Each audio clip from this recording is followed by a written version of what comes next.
Hey folks, the issue in Russia and Ukraine is causing more tension across the world, obviously.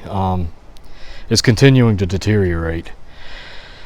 Poland has stated there will be a NATO summit now. In fact, Biden, I believe, is on his way to Brussels to attend that summit. But Poland is calling for NATO peacekeepers to be sent into Ukraine.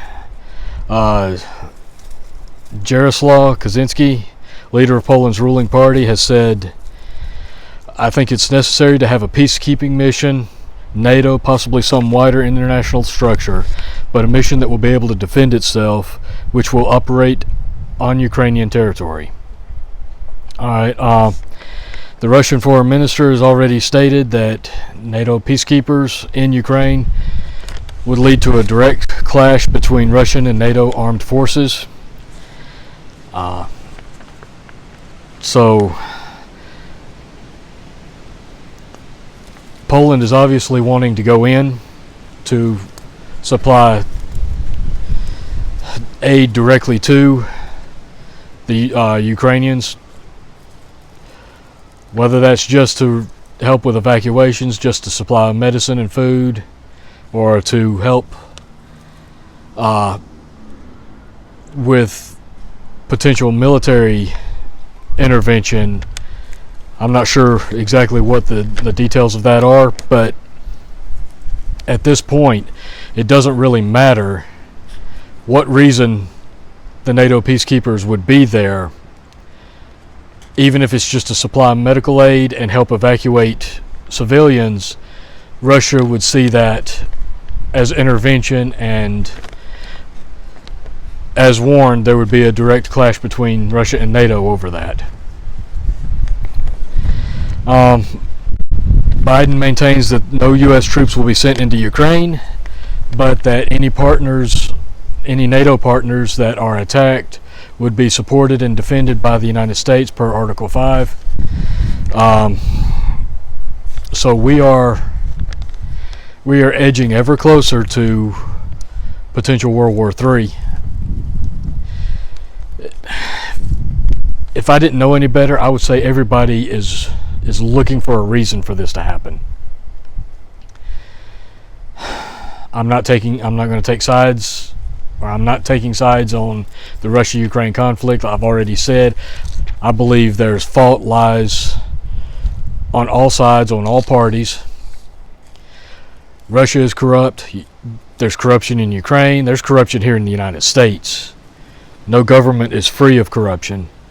And all of this is, in my opinion, power plays between Russia, the United States, NATO, all trying to exert dominance right now.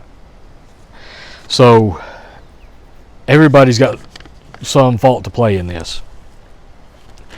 I don't agree with the actual invasion itself. There's other ways that shit could have been handled, excuse my language. But it's being egged on. And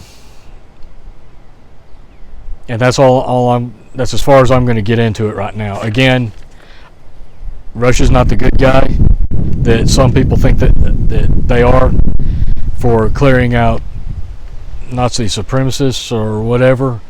But Ukraine is not totally innocent of any fault or guilt.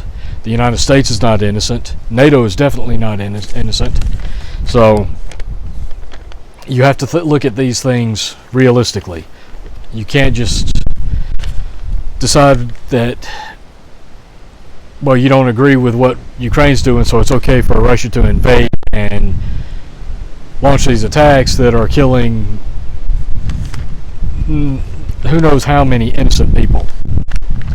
But there were a lot of things that the Ukrainians did that led up to this. There were a lot of things that the United States and NATO did that led up to this. So like I said, nobody's innocent. Everybody's got some responsibility for it. But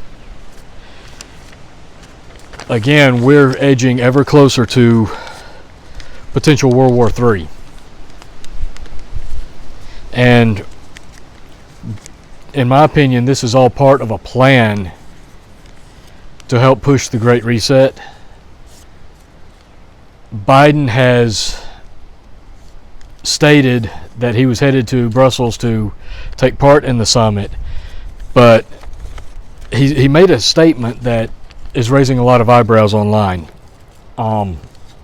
He stated that there will be a, quote, new world order. He actually used the word or the phrase, a new world order that must be led by the United States. So this is all positioning,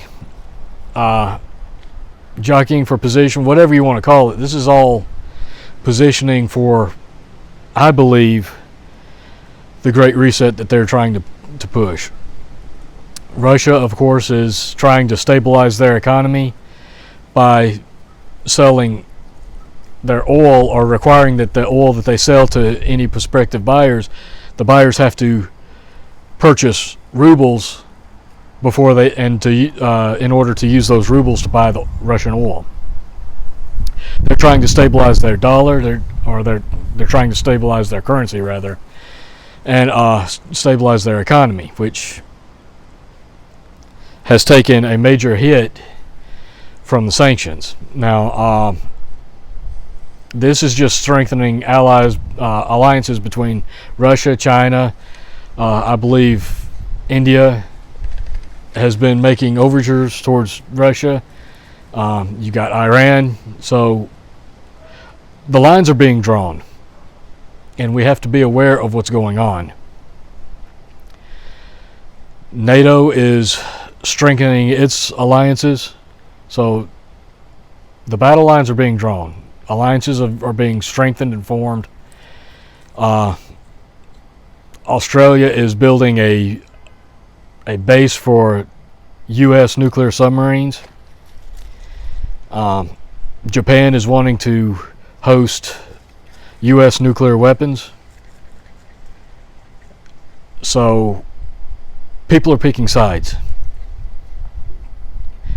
They apparently want this to happen. They want this conflict to happen.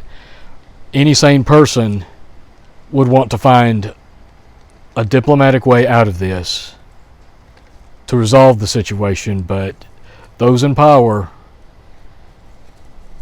seem hell-bent on running headlong into a World War III.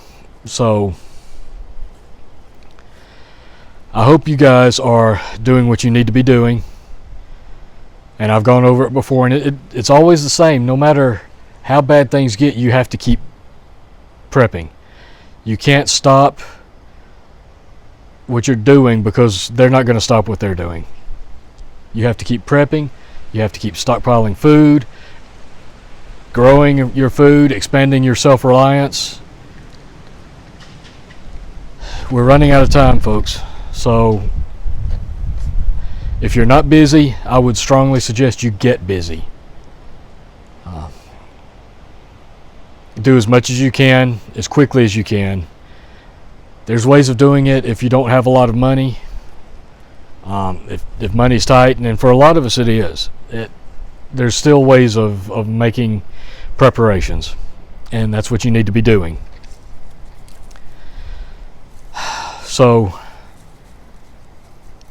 again, always go back to the basics. Food, water, alternative sources of those things, alternative sources of power.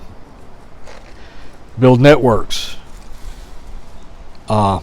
This digital dollar that's coming, and it is coming, you need to set yourself up so that you can barter and trade with people and use alternative currencies to get what you need.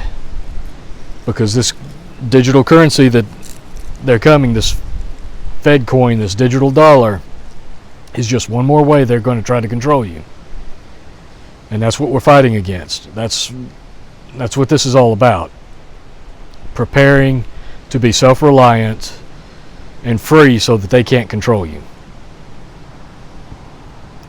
Anyway, this is just a quick video. I wanted to cover that because a lot of the stuff, they bury it and they try to distract you with the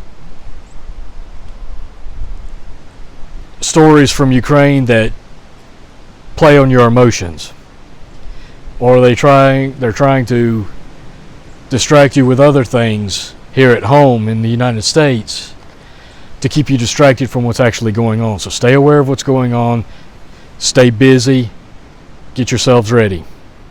That's all I've got for right now. Like, share, subscribe if you haven't. I really appreciate you guys watching. I appreciate all the new subscribers that I've gotten.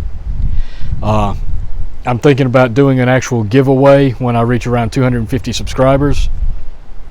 So I'm looking at doing that. I'm not going to tell you what I'm going to give away yet, but I'm looking at doing a 250 subscriber giveaway. I'm at 217 right now. And just to show my appreciation for you guys subscribing and watching my videos, when we get to 250, I think I'm going to do a giveaway to show my appreciation. So look forward to that coming up. Until then, guys, keep prepping and take care of yourselves and your families. Until next time, catch you later.